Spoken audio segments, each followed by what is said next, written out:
واتل ما أوحي إليك من كتاب ربك لا مبدل لكلماته ولن تجد من دونه ملتحدا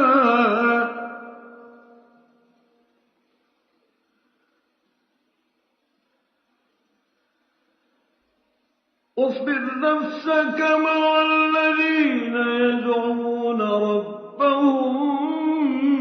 بالغداة والعشي يريدون وجهه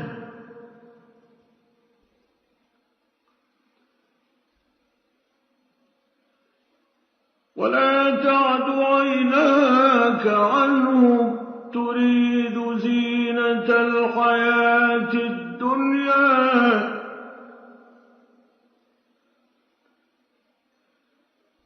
ولا تطع من أغفلنا